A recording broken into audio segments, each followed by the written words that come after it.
It's easy to forget that every weapon Russia uses in Ukraine is built from many parts. An artillery shell, for instance, requires material for the casing and explosive chemicals that ensure the shell doesn't end up a metal dud once it lands. Take away just one part and the weapon cannot be built. That's precisely what Ukraine did over the weekend. Ukraine has struck 1,800 kilometers, or about 1,118 miles deep into Russia to take out a chemical plant that is vital to Russia's ammunition production. Vladimir Putin's inner core burns as Ukraine scores yet another deep strike victory in what is becoming a war of 1,000 cuts. On September 14th, the Kyiv Independent was among several outlets that reported on a Ukrainian long-range drone strike conducted the day before. That strike saw Ukraine send its drones almost as deep as they've ever gone into Russian territory, as they traveled over 1,000 miles before touching down in the Perm Krai region. Why that region? Well, it's home to the Metafrax chemical plant, which produces several chemicals that are used in the manufacture of Russia's artillery and mines.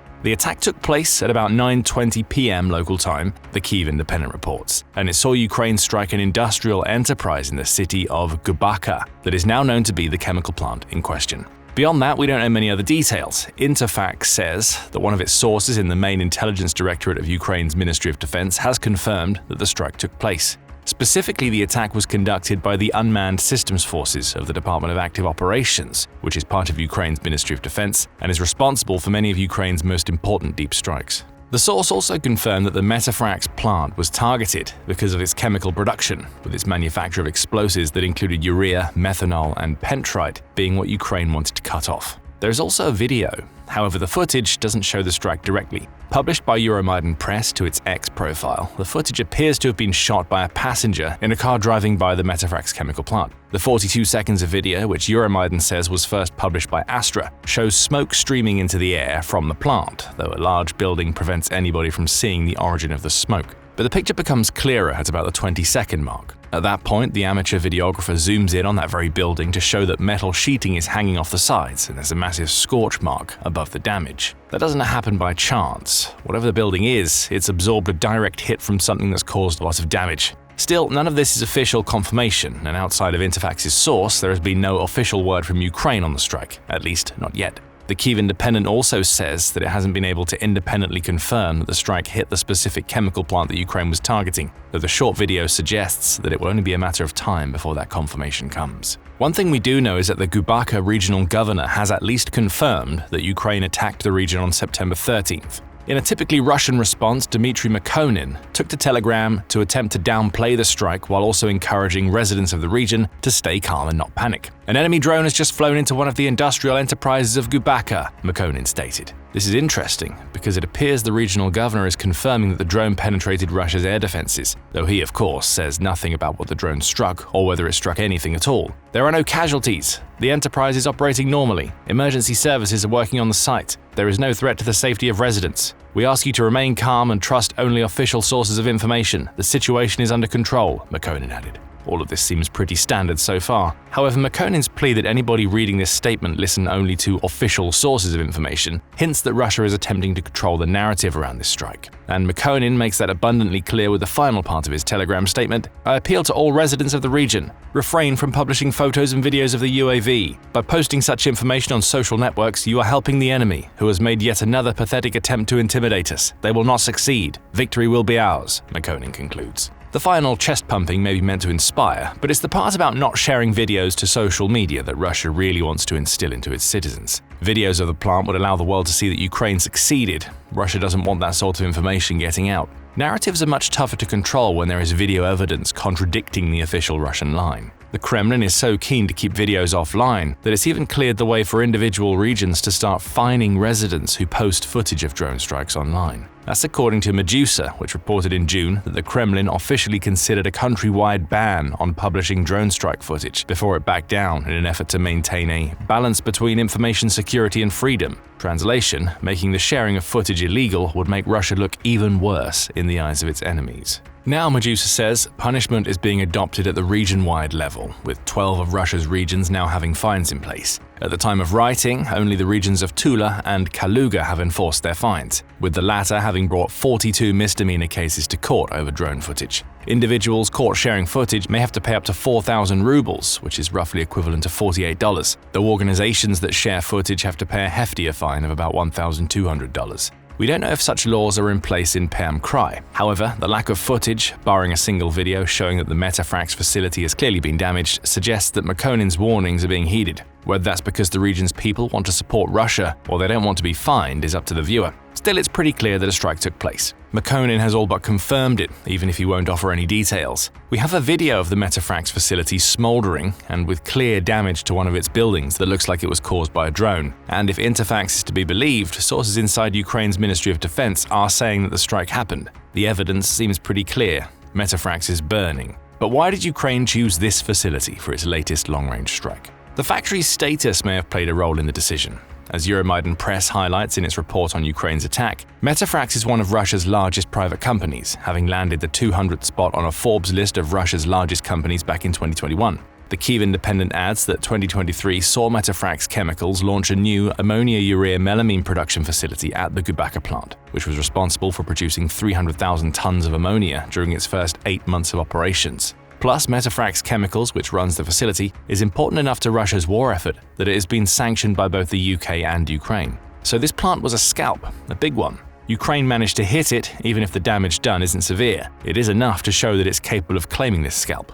Don't ignore the fact the plant is also nearly 1,200 miles away from the border that Ukraine shares with Russia. Putin and his cronies would have never expected a Ukrainian drone to be able to penetrate that deeply into Russia's territory even a year ago. But Ukraine just pulled it off, and by doing that, Ukraine has shown Russia that none of its production facilities are safe, no matter how deep inside Russia they might be. That's an important message to send. But beyond the symbolic aspects of the strike, Ukraine is clearly trying to disrupt the flow of chemicals the plant produces, several of which have military applications. Take urea as an example.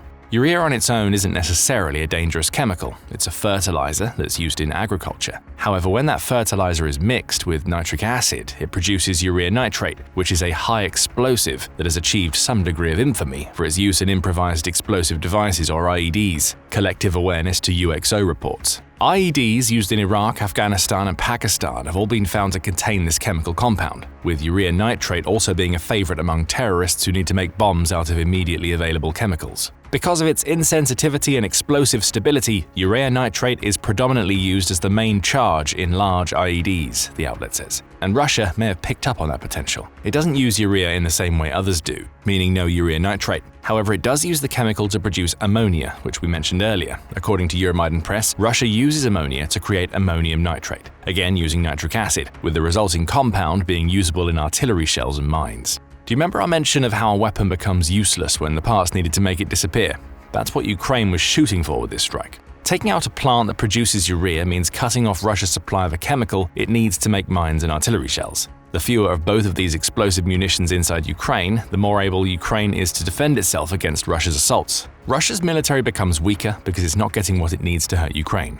As is so often the case with Ukraine's deep strike strategy, Ukraine has inflicted another small wound on Russia's war machine that, when added to all of the other wounds caused by its deep strikes, is part of a death by 1,000 cuts approach, designed to take out the manufacturing needed to keep Putin's war going. Interestingly, Metafrax may seem like a strange target on the surface. Yes, the company creates chemicals and chemical compounds that have military uses, which is likely why it's been sanctioned by Ukraine and the UK. However, as Euromaidan Press notes, Metafrax has gone to great pains to avoid revealing any public ties to the Russian Defense Ministry, likely in an attempt to maintain a facade of corporate neutrality. We say facade because Euromaidan Press also points out that Metafrax has a parent company named Roshchem. Roshchem is directly tied to Russia's military, or perhaps more accurately, it has direct ties to Vladimir Putin. The Moscow Times revealed those ties back in April when it reported on Roshchem's owners, Boris and Arkady Rottenberg. It would be easy to assume that these brothers are just two among the many oligarchs who make their millions thanks to Putin's warped policies and corrupt way of running his government.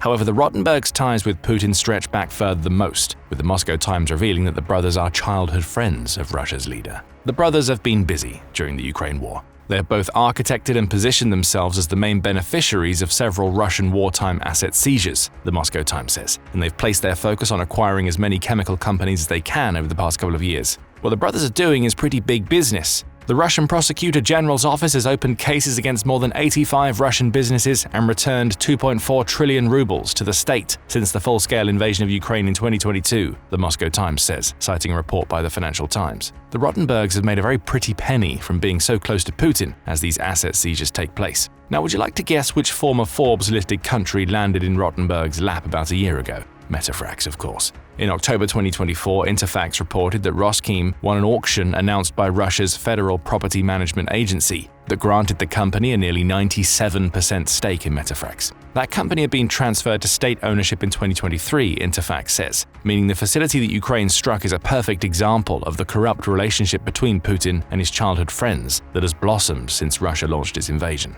The brothers get to swallow up more Russian industry, perhaps knowing that they'll make a mint both during the war and long after. As for Putin, his federal government earned about $175 million from the sale. Oh, and Roskheim was the only participant in the auction that led to Metafrax being sold off. The corruption couldn't be clearer, and it shows us that Metafrax isn't the company that it was when Forbes was listing it as one of Russia's largest private enterprises. The company is technically still private, insofar as a company now owned by two of Putin's bosom buddies can be private. But the reality is that Metafrax is a tool of the Russian government today, regardless of its lack of outward claims of being part of Russia's defense industry.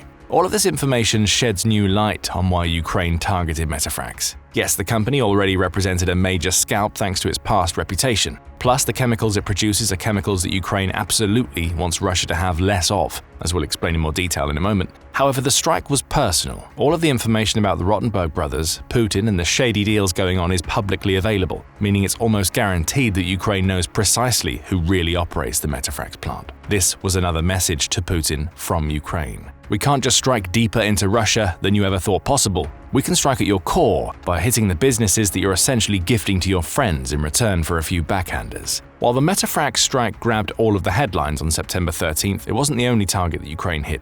Euromaidan Press says that Ukraine's main intelligence directorate and special operations forces combined to strike several railway lines in Russia between September 13th and 14th. Those lines are in the Oryol Oblast and Leningrad Oblast, with a Ukrainian source stating, "These railway branches are critically important logistical links in supplying occupying forces in the Kharkiv and Sumy directions." The Oryol strike killed a trio of Russian National Guard members as they were conducting a track inspection, Euromaidan Press says. As for the Leningrad strike, that derailed a locomotive that had 15 cisterns attached to it. While Russia has already claimed that all of these cisterns were empty, Ukraine says they were full of fuel intended for the front lines. Another train derailment in Leningrad is also believed to have killed a train engineer. On September 12th, the day before the Metafrax strike, Ukraine struck an oil refinery in Russia's Bashkortostan Republic, which is about 930 miles away from the border between Ukraine and Russia. That strike shows us that Ukraine is intent on continuing its flurry of refinery strikes from August, which have knocked out about 20% of Russia's oil refining capacity and caused fuel shortages throughout the country. Ukraine was busy over the weekend. When we say Putin was struck to his core, we mean it. His friends are dealing with damage to their chemical plant, which they only have because Putin made it possible for them to buy it with asset seizures. 2 Russian trains have been derailed, one of which may have been carrying fuel to the front lines, and one of the facilities responsible for producing that fuel may have just been taken offline by a Ukrainian drone. Now let's come back to the point we made earlier about Ukraine depriving Russia of much-needed chemicals with this Metafrax strike. On the artillery front, Russia cannot afford to lose a plant that plays such a vital role in helping the country to produce more artillery shells. Artillery has been one of Russia's main weapons since it launched its full-scale invasion, allowing it to bombard Ukraine's fortifications constantly, weakening them to the point where Russia's forces can advance. Only those bombardments have been getting weaker in 2025. Back in January, Newsweek reported that Ukraine's long-range strikes have managed to cut Russia's stockpiles of artillery ammunition in half. Less than a month later, it had become clear why that mattered, as Espresso.tv noted on comments made by the Commander-in-Chief of Ukraine's armed forces, Oleksandr Syrsky. A year ago, Russian forces had approximately a 10-to-1 advantage in artillery munitions. Today, this ratio has shrunk to nearly 2-to-1, Syrsky said in a Facebook post on February 8th. Syrsky also noted that Ukraine destroyed over 13,000 Russian artillery systems during the past year, in addition to its deep strikes taking out artillery shell stockpiles. Russia is now so desperate to get its hands on artillery shells that it's turned to North Korea to supply them, Forbes says. Of course, that comes with the problem of Putin placing Russia deeper into North Korea's pocket. North Korea is doing Russia a favor. Eventually, it's going to come calling for Russia to repay that favor. And now that Metafrax has been hit, Russia might have to rely on North Korea even more than it already is. It all adds up to fewer artillery shells for Russia. Plus, if Euromaidan press is accurate and the chemicals being produced at Metafrax are also used to make mines, Ukraine just scored another victory for its soldiers. Ukraine feels like it's more landmine than land at this stage of the war. The Center for European Policy Analysis, or CEPA, reported in November 2024 that an estimated 2 million mines have been scattered in Ukraine, contaminating about 40% of the country's territory. Of course, some of these mines are mines Ukraine has scattered itself to defend against Russian advances. However, Russia is happily using mines, especially in cities where it's been forced to withdraw and wants to make it impossible for Ukraine's people to fully reclaim their land. These mines represent not merely a tactical weapon, but a long-term threat to civilian safety, agricultural recovery, and national reconstruction, CEPA says. It would be foolish to act as though the Metafrax strike will stop Russia from planting mines, but every little helps. Taking away the chemicals deprives Russia of at least some of its mines, and that can only be a good thing for Ukraine's defenders. Among the many victories Ukraine achieved with this single strike, that may end up being the most important, especially if Ukraine follows up with more attacks on Metafrax. The strike against the chemical plant offers yet another example of Russia's defenses outright failing. On September 13th, Ukraine once again showed that Russia has no response to its drones. Moscow burns after Russian defenses completely fail, as you'll discover if you watch our video. And if you enjoyed this video, remember to subscribe to The Military Show for more coverage of Ukraine's latest deep strikes on Russian territory. And thank you, as always, for watching.